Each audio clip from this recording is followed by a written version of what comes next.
Assalamualaikum. Jangan lupa like, comment, and subscribe. Bye. Assalamualaikum warahmatullahi wabarakatuh. Alhamdulillahirabbil alamin. Wassalatu wassalamu ala asyrafil anbiya'i wal mursalin wa ala alihi wa ashabihi ajma'in.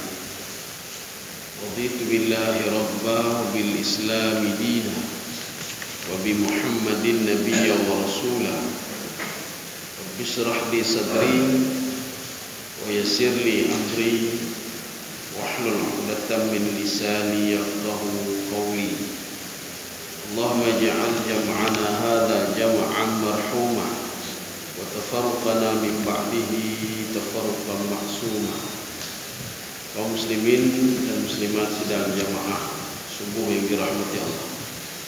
Kita masih pembahasan masalah raja. Jadi raja itu mengharapkan sesuatu dan kita berusaha supaya sesuatu hal itu diterima oleh Allah. Sesuatu hal itu bisa kita dapatkan, tapi dengan usaha-usaha. Ini namanya raja. Makanya Rasulullah SAW, dungulah seorang itu yang meminta surga, tetapi dia tetap berbuat maksiat. Jadi dia berdoa kepada Allah, masukkan saya ke dalam surga, tetapi maksiat tetap dia buat. Ini bukan raja namanya. Jadi raja itu mohon kepada Allah supaya dimasukkan ke dalam surga, supaya dapat rahmat Allah, dan dia berusaha untuk menjalankan semua asbab supaya dia dapat rahmat Allah dan tidak dapat murka Allah Subhanahu wa taala.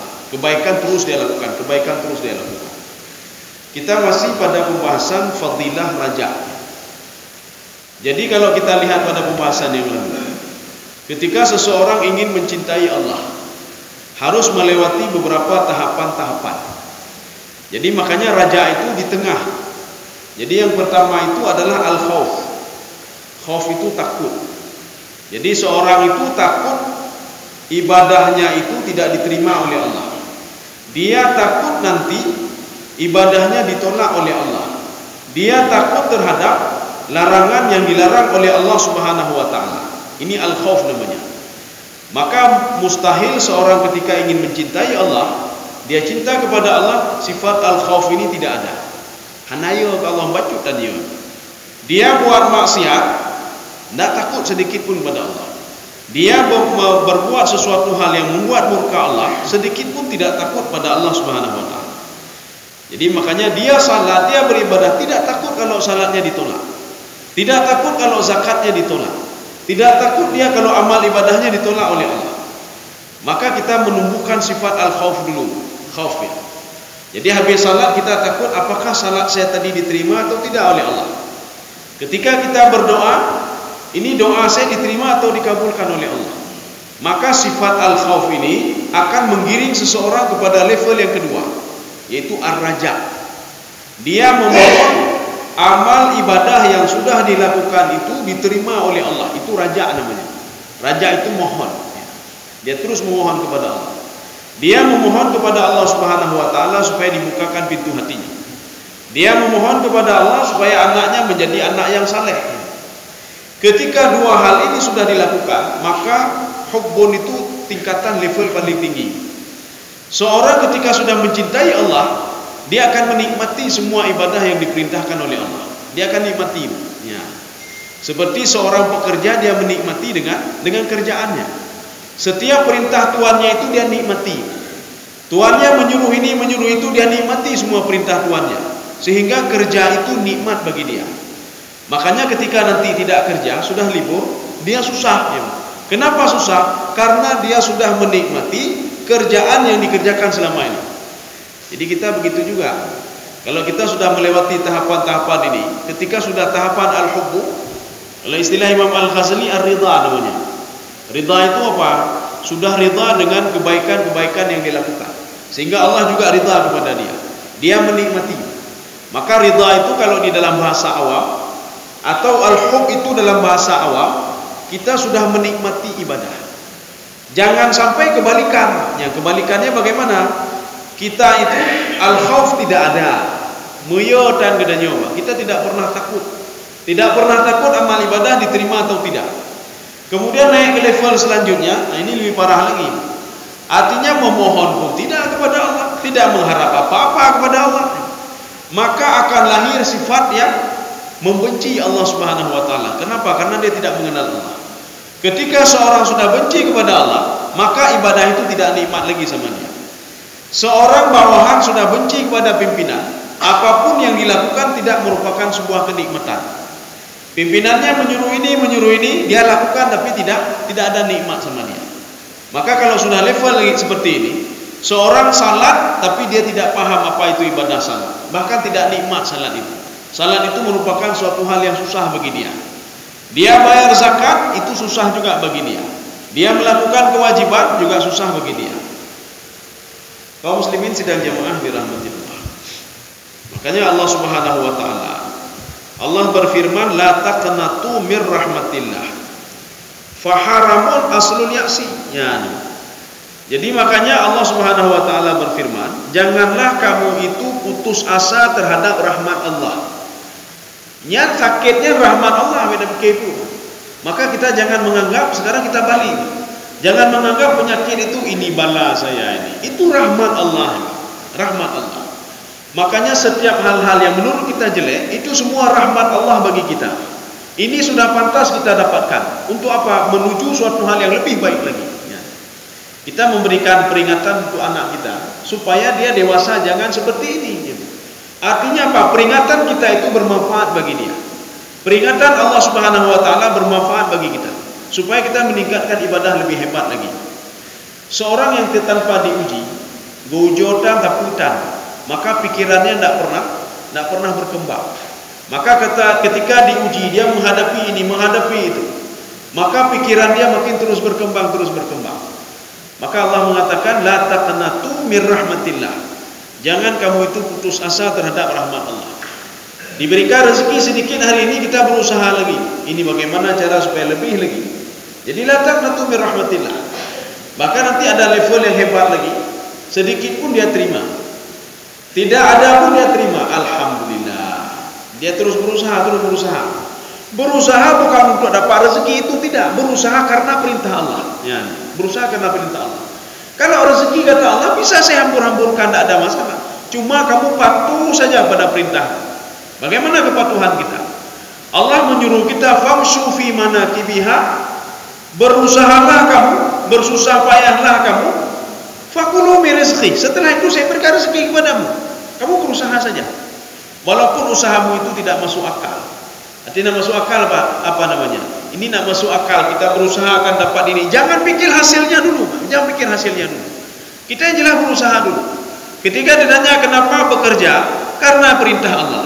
Kenapa menuntut ilmu, karena perintah Allah. Bahkan di dalam termasuk sudah pernah kita bahas. Bagaimana kalau seseorang itu ketika dia mencari harta atau dia menuntut ilmu, niatnya ada dua. Niat yang pertama karena Allah. Kenapa menuntut ilmu? Karena Allah. Kenapa mencari rezeki? Karena Allah. Kita tanya sekali, kenapa cari rezeki? Kenapa menuntut ilmu? Kalau saya tidak cari rezeki, mau kasih makan apa anak saya? Nyan kagurai. Nit kala ilmu. Artinya rezeki itu kata beliau itu yang mencari rezeki. Kalau saya tidak kasih makan anak saya, siapa yang kasih makan anak saya? Nyan kamulai. Makanya Imam Ghazali mengatakan, bagaimana kalau ada seseorang itu di dalam hati dia dua niatnya. Mencari ilmu yang pertama karena Allah. Mencari ilmu yang kedua, mencari ilmu supaya mapan rezekinya. Ini kalau tamat SMA saja rezeki sedikit, maka kuliah lagi S1 supaya apa? Rezeki makin meningkat. Kalau S1 ini nggak cukup, maka kita cari ilmu lagi. Jadi niat dia ada dua. Niat dia ada dua. Yang pertama karena Allah, yang pertama memang karena untuk mencari rezeki tadi. Kalau sudah seperti ini, apa kata Imam Al-Ghazali? Ini sudah tidak benar, kata beliau. Ini sudah tidak benar. Ini sudah masuk ke dalam tidak yakin dan percaya kepada Allah Subhanahu wa taala. Niat itu memang harus satu niatnya. Kenapa mencari rezeki? Karena perintah Allah. Ya. Kenapa mencari rezeki? Kenapa berusaha? Karena perintah Allah. rezeki nanti akan diberikan oleh Allah Subhanahu wa taala. Kita sudah menceritakan beberapa kasus pada masa Nabi, pada masa sahabat dan lain sebagainya. Ketika Allah memerintahkan sesuatu, seorang patuh, rezeki akan dihamburkan kepada orang ini. Jangan kita berpatokan kepada otak kita. Ini kalau saya tidak mencari begini maka nggak akan dapat begini. Nyampe tengah-tengah pencuri. Jangan sedikit pun seperti itu. Kenapa bekerja? Karena Allah menyuruh saya untuk keluar. Ya. Makanya Allah mengatakan, kamu jangan membunuh anakmu gara-gara kamu tidak bisa memberikan rezeki kepada dia. Kenapa kata Allah? La nas'aluka rizqa. Saya tidak pernah bertanya kepadamu rezeki anakmu bagaimana di padang mahsyar. Tidak saya tanya itu. Ketika dia di alam barzakh, tidak saya tanya, kenapa anak kamu lapar enggak kamu kasih makan? Allah mengatakan, nahnu narzuquhum wa iyyakum. Itu anak kamu itu saya kasih makan dia, saya kasih rezeki dia, dan kamu juga. Di ayat lain, nahnu narzuquka wa iyyahu. Saya berikan makan kamu, berikan rezeki kamu dan anak-anakmu. Kalau kamu tidak percaya, coba lihat tairin musakharatin fi jawis sama, kata Allah. Lihat burung yang terbang itu. Punya akal enggak dia? Punya otak enggak dia, kata Allah? Dia tidak punya otak, tidak punya akal, tapi makanannya jelas, kata Allah. Ma yumsikuhunna illa rahman. Tidak ada yang bisa kasih makan dia kecuali saya, kata Allah Subhanahu wa taala. Ya. Binatang yang dibunuh. Makanya di dalam sebuah hadis, di situ disebutkan begitu juga ayat Al-Qur'an. Binatang itu pagi-pagi itu burung sudah ribut-ribut dia. Kenapa ribut? Karena lapar dia. Setelah dia keluar, dia pergi, dia balik kembali, dia tidak ribut lagi, diam saja. Kenapa dia diam? Karena sudah kenyang. Pertanyaannya, dari mana makanan itu? Dijawab oleh Allah, ma yumsikuhunna illa rahman. Tidak ada satu makhluk pun yang melata di permukaan dunia ini, yang hidup di dunia ini, kecuali illa 'alallahi rizquha. Ya. Wa ya'lamu mustaqarraha wa mustawda'aha. Dan makanan rezekinya diberikan oleh Allah. Dan Allah tahu di mana dia berada, di mana dia mati, di tempat mana dia akan dibangkitkan nanti ketika ditiup sangkakala yang kedua. Kaum muslimin sedang jamaah yang dirahmati Allah. Pada suatu hari Rasulullah sallallahu alaihi wasallam menjumpai ada seorang laki-laki yang sedang sakratul maut. Ya, dia sudah naza'. Naza' itu artinya mau dicabut rohnya. Makanya kita ketika berdoa jangan baca begini. Rabbana, ini yang salah nih. Rabbana la tuzi' qulubana, itu salah. Yang betul, Rabbana la tuzigh qulubana. Apa bedanya? Kalau kita baca Rabbana la tuzi' qulubana, jangan cabut hati kami ya Allah. Ya. La tuzi' qulubana ba'da idh hadaitana. Jangan cabut hati kami. Ini kalau dibaca la tuzi' qulubana.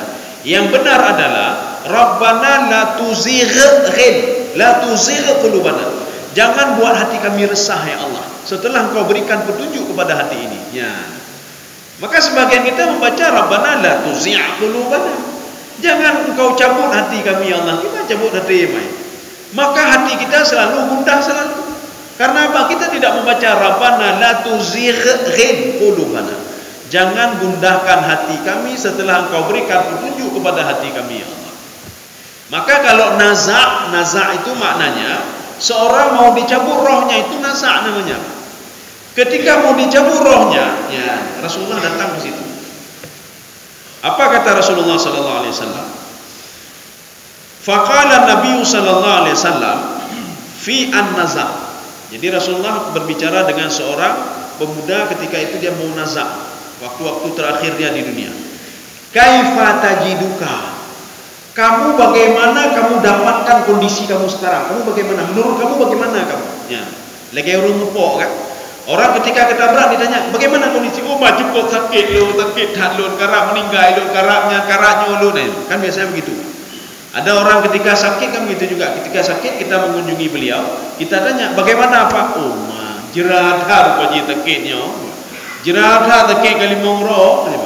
Rasulullah bertanya kepada pemuda ini, kaifa tajiduka? Maksudnya kaifa tajidu nafsaka?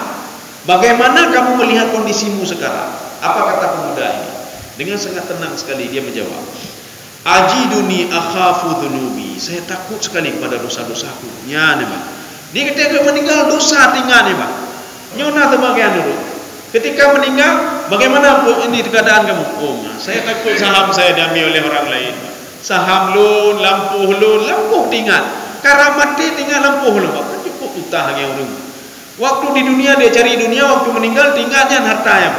Saya takut mati saya. Aji jawab urun tekin yang kanya. Urun yang hendak beriman. Aji tanya yang bagaimana? Cukup ia mati lu. Pakai ia mati proyek hendak selesai lah meh. Cukup ia mati lu. Pakai alfat ban lun beloi. Belum saya nikmati lagi kata kelo. Nyanyi mati lu gimana? Takut dia. Tapi pemuda ini mengatakan, saya takut pada dosa saya Rasulullah. Takut sekali saya pada dosa saya. Rasulullah cuma mendengar saja. Kemudian pemuda ini melanjutkan lagi. Ajiduni akhafu dhunubi wa arju rahmata rabbi. Tetapi di balik ketakutan ini, saya mengharap kepada Allah Subhanahu wa taala. Ya, ini raja namanya. Seorang ketika pada posisi terakhir, dia sempat dia raja dan minta kepada Allah. Begitu juga ketika kita kalau sakit, munculkan sifat raja. Raja itu mohon kepada Allah, ya Allah nak pulih lu ni Allah. Ya, mana pulih lu. Makanya tak boleh minta doa begini. Ya Allah, ya menyo haile punanji haile lu lagi nak pemete julu ni Allah. Ya, nyan hancur. Tak boleh, itu dah putus asa namanya. Ya Allah, haile lu sudah 7 hari saya di rumah sakit, haile lu tuli ya Allah. Nak pemete le julu. Ya, nak pemete le julu. Jadi makanya saya pernah satu kamar ketika COVID dulu 2019 awal-awal. Yang nyunyikan kai pasto di ruangan. Tidak ada yang masuk ke situ ketika kecuali meninggal dunia. Ya. Di situ ada kamera, Pak, ada kamera. Kami berdua di situ. Rupanya ketika saya masuk ada bapak-bapak yang umurnya sudah 80 tahun. 80 tahun. Ya. Jadi ketika saya masuk cuma berdua. Artinya bapak itu setiap hari mendengar orang meninggal di samping. Icukeh lu, belum meninggal. Akhirnya bapak ini berdoa, Pak, ya Allah, nak mati cilo ni Allah, hai lu tule lu ni Allah. Saya bilang, Pak, baik lagi nya, nak temayang cok. Rupanya hang tengah temayang ai. Nak cok wudu, nak temayang, nak berdoa Allah. Rupanya dia ambil wudu, Pak. Dengan malai berdoa, dia berdoa, ya Allah, nak pulih lu. Bunuh nak mati lu. Dina pulih. Bunuh ke melakai ya Allah, nak mati lu, hai lu lagi nyo ya Allah. Anak han ajak kena ai tahu lu. Memang anak kai tu puluh karak mati, maka ni kala-kala lelo ni Allah. Ya, Pak. Nyai pudu ini mai mati lu, lu pakai hana. Jangan putus asa. Bapak berzikir dia di sini.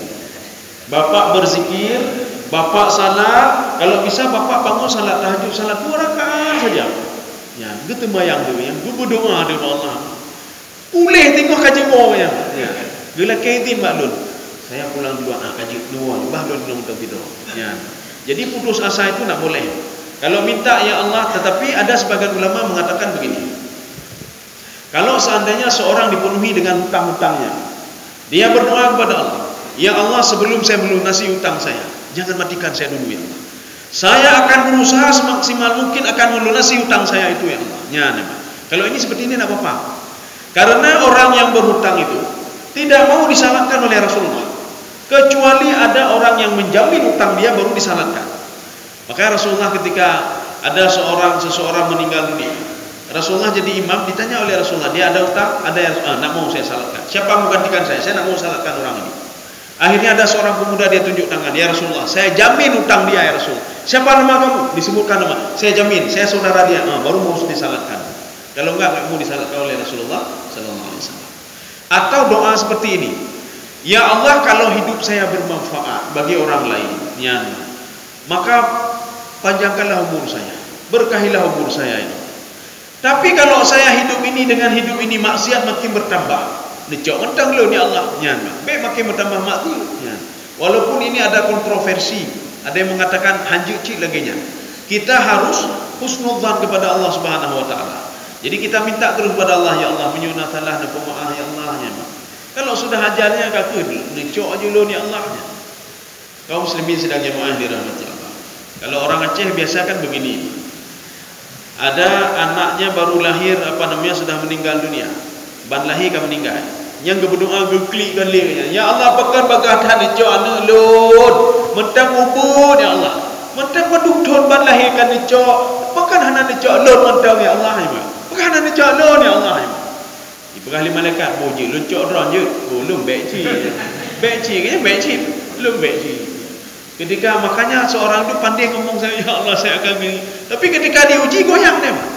Ya Allah saya beriman ya Allah. Ya Allah lebih. Ketika besok diuji sakit saja. Ya Allah pekan kata kelon ya Allah. Pekan lu kata kel lagi hanya belum kerja. Padahal dulu dia minta ya Allah, saya terima apa saja ya Allah. Hidupku matiku karena Engkau ya Allah. Ini kan kita ucapkan dalam salat. Inna salati wa nusuki wa mahyaya wa mamati lillahi rabbil alamin. Ya. Yang baik salah dah baca, yang salah dah mana orang salah baca. Nah orang lo baca, ci baca dia. Pergi pegang. Wa ana minal musyrikin. Lun termasuk orang musyrik. Wa ma ana minal muslimin. Lun kan orang muslim. Lun dah jom baca kan baca doanya. Kata kalau baca apa? Berarti kata lain baca apa? Wa ma ana minal muslimin. Saya tidak termasuk orang-orang muslim. Itu orang baca apa? Padahal bacaannya bukan itu. Wa ma ana minal musyrikin. Bukan muslimin betulnya. Dan dia membuat pernyataan wa ana minal musyrikin. Lun termasuk orang musyrik ya Allah. Itu orang berdoa ya Pak. Dalam salat itu berapa waktu 5 kali dia baca. Itu belum lagi salat sunnah nanti. Ya. Kaum muslimin sedang jemaah yang dirahmati Allah. Ketika itu wa arju rahmata rabbi. Ketika seorang mau meninggal dunia tadi, pemuda tadi, dia teringat kepada dosa-dosanya. Ketika teringat kepada dosa, dia mengharap rahmat Allah Subhanahu wa taala. Tapi tidak disebutkan di sini. Apa yang diharapkan? Apakah diampuni dosanya atau bagaimana? Tidak disebutkan di sini. Kemudian apa?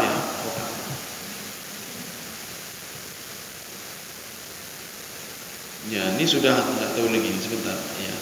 Wa arju rahmata rabbi faqala sallallahu alaihi wasallam. Maka Rasulullah SAW bersabda, majtama'a fi qalbi 'abdin fi hadzal mautin, maka tidak ada, kata Rasulullah sallallahu alaihi wasallam, kalau di dalam hati seorang ada dosa, kemudian ada mengharapkan lagi raja dari Allah. Kalau bahasa lain begini, ada keresahan, kita susah hari ini, Pak, susah. Tetapi di balik kesusahan itu ada raja, ada permohonan kita kepada Allah. Tidak berkumpul dua hal ini, kata Rasulullah sallallahu alaihi wasallam, illa a'tahu Allahu ma raja, kecuali permohonannya dikabulkan oleh Allah Subhanahu wa taala, wa amanahu mimma yukhaf, dan diberikan keamanan terhadap apa yang ditakutinya. Ya. Contoh, di dalam hati kita ada ketakutan, takut sekali kita, ini takut saya nanti begini bagaimana, takut nanti begini bagaimana, ini takut begini bagaimana. Tetapi di dalam ketakutan itu ada raja. Raja itu dia mohon kepada Allah, ya Allah amankan saya, ya Allah tolong saya. Maka salah satu sifat Allah adalah ya muhaimin. Muhaimin ya. Muhaimin ya, ada hubungan dengan partai politik. Ya muhaimin ya. Wahai yang memberikan keamanan ya, yang memberikan keamanan. Kita mohon kepada Allah, raja kepada Allah Subhanahu wa taala. Kita raja kepada Allah supaya dihilangkan sifat takut ini. Maka Rasulullah mengatakan, kalau ada dua sifat ini, sifat takut dan sifat raja, kecuali akan dipenuhi segala keinginan dia oleh Allah Subhanahu wa taala. Ya. Tapi dengan syarat raja, Pak, raja. Raja itu mohon. Coba perhatikan bagaimana kalau orang itu ketika ingin meminta utang kepada orang lain, apapun mau dilakukan. Gedu umayu, hai dia tolong lu tiat yang baik itu bi mata, Pak. Dia tolong dia. Ini raja namanya, Pak. Raja itu mohon. Tapi kalau duduk, hai tolong tiat ya, Pak. Mana dah tolong ni, Pak? Sambil duduk, hai, dia tolong tiat. Ya. Jadi istilahnya tidak ada mohon apa-apa. Coba dia dengan baik-baik. Hai, nyo tutah tak nyo. Aci tolong le tiat ya banyak. Ini seperti kita bangun juga, bangun tengah malam kita mohon kepada Allah, ya Allah, Anda tolong ya Allah. Ada cara lain ya Allah. Saya sudah berusaha dengan cara ini, tapi tidak berhasil ya Allah. Tolong berikan jalan kepada saya ya Allah. Ya. Maka Rasulullah mengatakan, tidak ada berkumpulnya dua hal ini, sifat takut dan sifat raja, kecuali illa a'tahu Allahu wa amanahu mimma yukhaf. Ya. Akan diberikan keamanan terhadap apa yang ditakutinya. Ya. Kaum muslimin sedang jamaah yang dirahmati Allah. Allah Subhanahu wa taala juga apa namanya? Ya, ini ada seorang laki-laki dari Bani Israel. Ana rajulan min Bani Israel. Jadi kita jangan teringat begini, Bani Israel, bibi Israelnya. Jadi Bani Israel beda dengan Yahudi, beda dengan Nasrani. Makanya ketika sebelum, maka kapan muncul Yahudi? Yahudi muncul setelah Nabi Musa alaihissalam. Yahudi bukan muncul sebelumnya, tidak. Yahudi itu adalah bahasa Ibrani. Maknanya apa? Hudna. Yahudi itu maknanya bertaubat dalam bahasa Ibrani. Maknanya kalimat ini dinisbahkan kepada Bani Israel yang suka taubat tapi berbuat maksiat lagi. Taubat lagi ini dalam arti kata dosa besar. Dosa besar, mereka buat dosa besar, syirik kepada Allah. Besok bertaubat, besok buat lagi. Besok syirik, besok buat lagi. Besok sembah batu, besok taubat dan buat lagi, sehingga identiklah nama Yahudi kepada mereka. Yahudi. Tapi kalau Bani Israel nyan be alergi tu dengar apa? Bani Israel yang terang ni. Kau ni Bani Israel ini adalah keturunan Nabi Yakub alaihissalam. Nabi Yakub dipanggil dengan Israel. Kenapa Israel? Karena beliau itu adalah sering jalan malam. Tapi kalau dalam bahasa Ibrani Israel itu Isra Ilohu. Isra itu adalah hamba, Ilohu Tuhan. Maka di dalam Taurat, di dalam Injil itu kalau menyebutkan Tuhan Ilohu, maka nanti ada sebagian Yahudi kalau dia ngomong Ilohu, nyan maknanya ilahun, Allahu, maka Isra Ilohu maknanya hamba Tuhan. Itu untuk Nabi Yakub alaihissalam. Keturunan Nabi Yakub namanya Bani. Bani itu anak Yakub, anak Israel. Bani Israel terus sampai ke bawah. Kapan munculnya Yahudi? Pada masa Nabi Musa alaihissalam muncul Yahudi. Maka pada masa Nabi Musa alaihissalam, Nabi Musa aku tepat Bani Israel. Allah menyuruh kepada Nabi Musa selamatkan Bani Israel dari perbudakan Fir'aun. Yang Bani Israel yang budak Fir'aun zaman di Mesir. Ketika itu diselamatkan mereka, yang sempat diselamatkan 600.000 orang kalau versi tafsir Al-Baydawi. Maka cikal bakal 600.000 orang itu keturunan-keturunannya menjadi Yahudi yang keyahudian jenisnya. Keturunan dia itu. Setiap Bani Israel belum tentu Yahudi, tetapi setiap Yahudi pasti dia itu dari Bani Israel. Setiap Bani Israel bukan Nasrani, bektalah katanya. Dan setiap Nasrani itu sudah jelas dia keturunan Bani Israel. Dia baca-baca dah dengar Bani Israel ke alergi dia. Karena nanti di dalam Al-Quran juga disebutkan Lailatul Qadri khairum min alfi syahr. Lailatul Qadar itu lebih bagus, lebih baik daripada 1000 bulan. 1000 bulan 83 tahun sekian bulan. Ada apa dengan 83 tahun itu? Rupanya ada seorang Bani Israel, dia berjihad di jalan Allah. Bani Israel, bukan Yahudi. Allah hai gedengele Yahudi, Yahudi hai gedengele. Bahkan Yahudi kagak laknat ketika dalam Al-Fatihah. Bukan Bani Israel yang dilaknat, betul. Yahudi yang dilaknat. Siratal ladzina an'amta 'alaihim ghairil maghdubi 'alaihim, bukan seperti Yahudi, waladhdallin, dan bukan seperti Nasrani. Cerita-cerita di dalam Al-Quran, di dalam tafsir Ibnu Katsir, kalau menceritakan dulu ada seorang pemuda beribadah sekian ratus tahun lamanya, tidak ada lain itu Bani Israel. Tetapi ketika Allah menceritakan ini begini, suka bohong, suka munafik, tidak ada lain kecuali Yahudi kalau cerita seperti itu. Berarti cerita itu setelah Nabi Musa alaihissalam, bukan sebelum Nabi Musa alaihissalam. Ada seseorang, ada seseorang Bani Israel. Ana rajulan min Bani Israel. Ini hadis tapi dari sahabatnya. Artinya diucapkan oleh sahabat yang katanya beliau itu mendengar dari Rasulullah. Ana rajulan min Bani Israel. Ada seseorang laki-laki dari Bani Israel, karena yaqnatun nas wa yashaddid alaihim. Dia ini apa? Bukan memberikan motivasi yang baik kepada manusia, tetapi apa? Membuat mereka itu putus asa. Jadi membuat putus asa begini. Ketika beliau pergi ke tempat orang sakit, artinya kalian, masang karap meninggal yang bena ibadah li, kepu ibadah no. Karap meninggal ni melakai mati juga baca ni. Ini maknanya yaqnatun nas. Ketika dia lihat usaha orang lain, usaha tapi hek dan usaha hasil sama sekali netuk tentang gede. Ini yaqnatu, hati-hati orang seperti ini. Atau memberikan motivasi-motivasi yang tidak baik, memberikan putus asa pada orang lain. Untuk apa kamu bekerja? Betul bekerja, kamu tidak bisa kaya-kaya juga. Untuk apa kamu mencari ilmu? Hana malem-malem cit. Ini perkataan Bani Israel, tapi bukan tak banyak. Rajulan, ada seorang laki-laki. Wa yushaddid alaihim, dan memberikan mereka itu menakut-nakuti mereka. Kalau kamu berdagang juga, ada modal 1 juta, rugo kan 1 juta, 2 juta rugo orang. Baik nama usaha lagi pun nama usaha hebat. Nah usah lagi pergi ke masjid capek saja. Untuk apa begini susah saja kamu? Ya, padahal dia cuma memberikannya pada orang lain. Ya. Qala fayaqulu lahu Allah Ta'ala yaumil qiyamah. Ketika di hari kiamat, orang yang ini tadi, jadi memberikan orang lain motivasi, bukan motivasi ya, dia memberikan orang lain itu tidak semangat hidup lagi. Orang seperti ini, apa kata Allah? Yauma ausaka min rahmati kama kunta taqnatu ibadi minha. Ya, hari ini kamu akan jauh dari rahmat. Ya, ketika hari kiamat. Kenapa? Karena ketika di dunia kamu memotivasi orang lain untuk tidak dekat dengan rahmat. Maka sekarang kamu saya jauhkan dari rahmat. Kamu tidak yakin dengan rahmatku sehingga menyuruh orang lain untuk apa? Putus asa apa? Untuk apa lagi? Pelapnya. Untuk apa tuntut ilmu? Bentuk ilmu gede. Ikut dan juga apa yang nak ikut dan juga. Kepulam na ibadah hai mentang da ibadah nam deme tepu ema. Rezeki tak tepu dan kepu ibadah mak.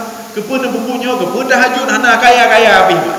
Ini orang seperti ini Allah mengatakan kepada dia, kamu hari ini jauh dari rahmatku. Sebagaimana kamu ketika di dunia memotivasi orang lain untuk jauh dari rahmatku, kata Allah. Padahal dia cuma motivasi saja orang lain, cuma memberikan masukan pada orang lain.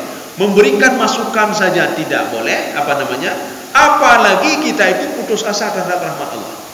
Maka ketika diberikan sakit oleh Allah, kita jalani saja, nikmati saja. Maka nikmat hidup itu. Ketika kita sakit, nikmati saja.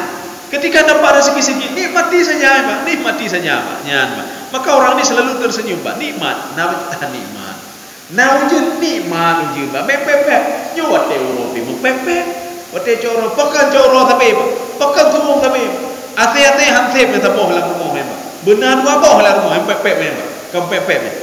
Ketika hujan diturunkan kam pepe, kau hujan tapi hanya dah jangan tahu dah. Kau hujan tapi hanya dah jangan tak berusaha.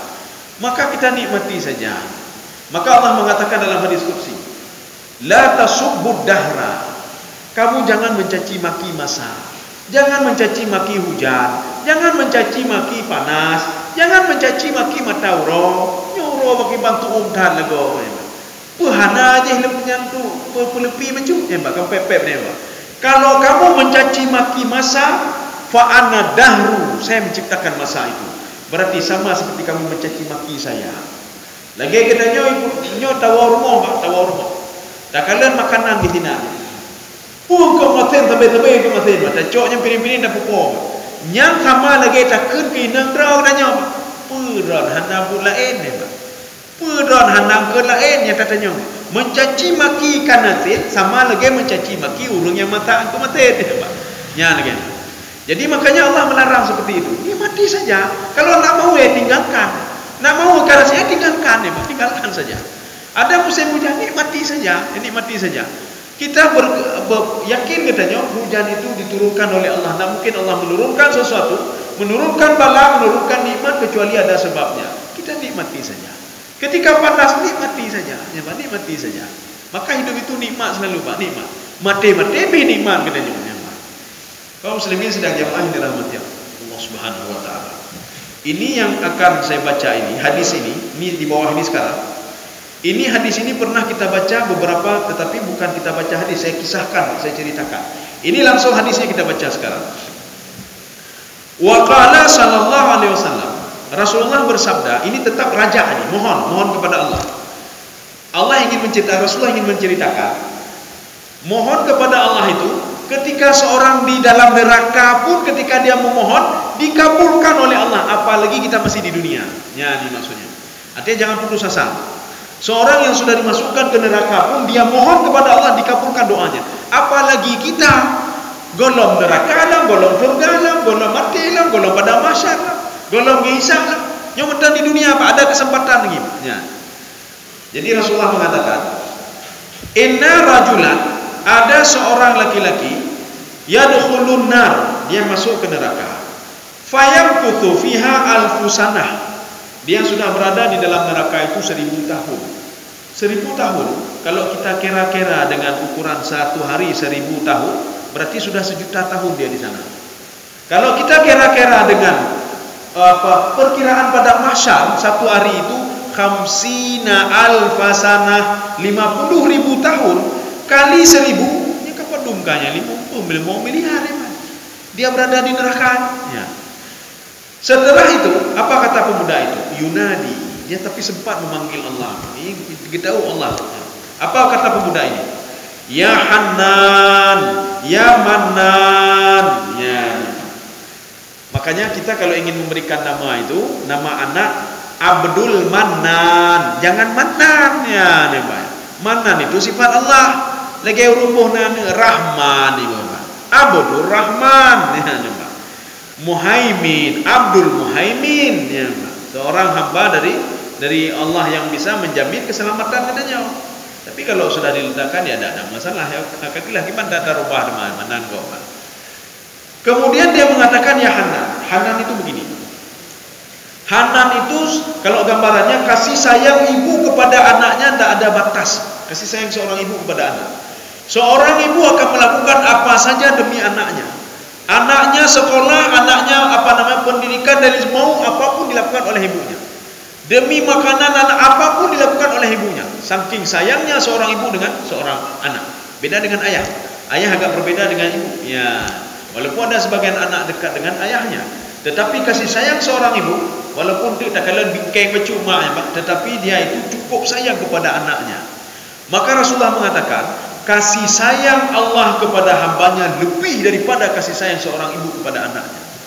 Nyat seorang ibu ketika sedang masak ini nyatnya tinggal hana buku bah dengan yang gitu.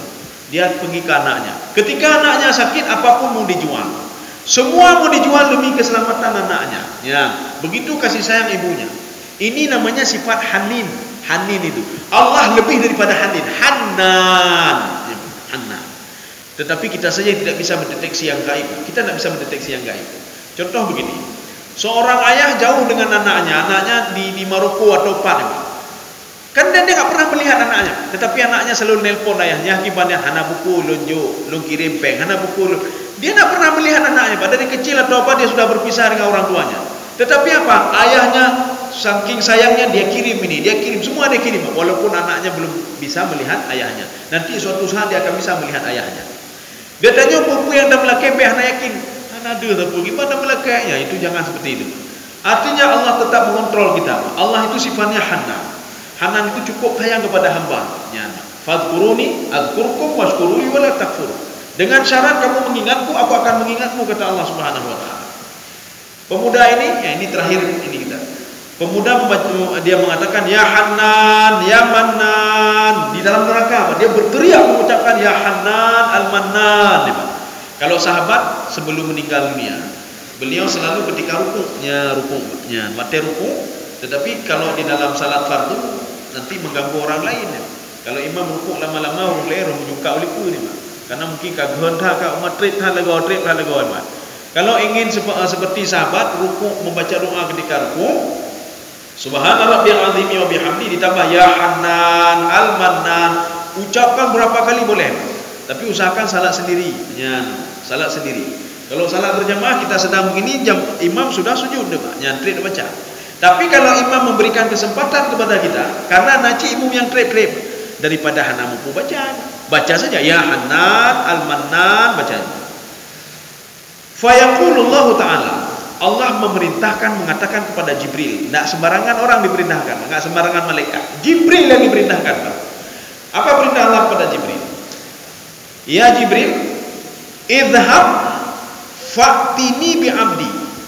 Kamu masuk ke dalam neraka, kamu ambil yang panggilku tadi, kamu coba panggil dia. Kamu bawa dia kemari. Ya. Fayuji abihi. Kemudian diambil oleh Jibril, dihadapkan di depan Allah. Kalau di dalam kitab Al-Muwatta yang dikarang oleh Imam Malik, ini panjang lagi. Ini panjang lagi hadis. Ini sudah dipres hadisnya. Itu nak malaikat sudah ke situ nak nampak benda, enggak tahu di mana keberadaannya. Akhirnya dia balik lagi, dia datang lagi. Ini membuktikan neraka itu luas sekali, neraka itu luas sekali. Tapi ini diringkaskan saja. Fayuqifuhu ala rabbih. Ketika dia diambil dihadapkan di depan Allah Subhanahu wa taala. Fayaqulullahu ta'ala. Apa kata Allah Subhanahu wa taala? Allah berfirman kepada pemuda ini, "Kaifa wajadta makanak?" kiban yang neraka kiban kata betul dan neraka kiban. Nah mangat kata Allah. Apa kata pemuda itu? Syarul makan. Cukup bro ya Allah. Cukup bro. Ben aku balik ini lepenan ya Allah. Cukup bro ya Allah. Sudah engkau rantai saya ya Allah. Rantainya kat di belakang. Aghlalu fi a'naqihim. Setelah itu diambil rantai lain lagi dimasukkan ke mulutnya, dikeluarkan melalui duburnya dan diikat lagi dengan rantai. Sudah. Jadi yang masih bisa bergerak kakinya saja. Setelah itu dililit lagi dengan ular. Dililit ular besar. Ini pemuda ini Pak. Dililit ular besar. Ketika itu ditimpa lagi dengan batu besarnya. Berada lagi dalam neraka lagi berada lagi. Artinya bertubi-tubi dia. Dia mengatakan syarul makan. Kemudian Allah mengatakan kepada dia, fa yaqulu rudduhu ila makanihi. Wahai malaikat, kembalikan dia ke tempat dia. Kembalikan kembali. Ya, nama you kembali ini. Kemudian ketika itu qala fayamshi wa yaltafit ila rabbih. Ketika dia mau kembali dia melihat lagi ke belakang. Dia lihat ke belakang, Pak. Ya. Allah mengatakan, ila ayyi syai'in taltafit. Kamu lihat siapa kamu? Apa yang kamu harapkan dariku kata Allah? Kamu mengharap apa kamu? Ya, dijawab oleh pemuda itu. Fa yaqulu laqad rajautu alla tu'iduni ilaiha. Saya mohon kepada engkau, ben aku balik li kenan ya Allah. Lun kacira di tina tribetan netet lun ya Allah. Jangan kembalikan lagi saya ke situ ya Allah. Ba'da id akhrajatani minha. Setelah engkau keluarkan, jangan balikkan lagi ya Allah. Ketika itu Allah mengatakan, diterima rupanya doanya, diterima permohonannya oleh Allah. Fa yaqulu ta'ala idhabu bihi ilal jannah. Kalau demikian sudah pergi ke surga. Makanya kalau ini di dalam hadis Al-Muwatta itu panjang lagi. Pemuda ini dimandikan dulu dan Allah mengatakan kepada malaikat, saya yang malaikat engkau menjadi saksi ya Jibril. Saya masukkan dia ke dalam itu bukan gara-gara amal ibadah dia, hanya ibadah Jibril. Itu mayang kata pudak maduk dan ibu. Tetapi apa? Saya masukkan dia gara-gara apa? Dia mohon kepadaku, raja kepadaku dan dapatlah rahmatku kepada dia. Ya, jadi artinya seorang pada posisi dia di neraka masih didengar oleh Allah. Apalagi kita di dunia, ya, di dunia. Bayangkan saja orangnya ini kalau kita ingin melihat bagaimana kondisi pemuda itu, Pak. Raja mohon dia. Ketika sudah terjepit, berarti dia betul-betul memohon kepada Allah. Ya. Maka sekarang kita posisikan kita itu coba seperti pemuda itu. Itulah raja namanya. Bukan ya Allah najuknya hana najuk aku baik najuk gede hebat. Nyankan raja nanti Pak. Itu putus asa Pak. Ya Allah nak tolongnya pujikan Allah yang saleh nya mudah nama aku bah lagi yang kedua gede Pak. Nya petaham nanti Pak. Nyan. Lagi tidur anak lagi pe mau ruji. Ya najuk pe najuk dah najuk aku baik najuk gede. Ya. Ya nyo perle kendaraan tambah najuk. Hana najuk aku baik najuk gede. Ya Pak. Nyo petaham nanti. Maka berdoa tak boleh seperti itu. Kita harus yakin betul. Walaupun tingkatan ibadah kita masih rendah dibandingkan orang lain. Tapi bukan masalah tingkatannya tidak. Masalah nilainya. Kemungkinan kita sedikit beribadah tapi nilainya lebih besar dari orang lain. Ya. Saya rasa cukup sekian. Mudah-mudahan ada manfaatnya bagi tuan-tuan dan jemaah sekalian. Subhanakallahumma wa bihamdika asyhadu an la ilaha illa anta astaghfiruka wa atubu ilaik. Assalamualaikum warahmatullahi wabarakatuh.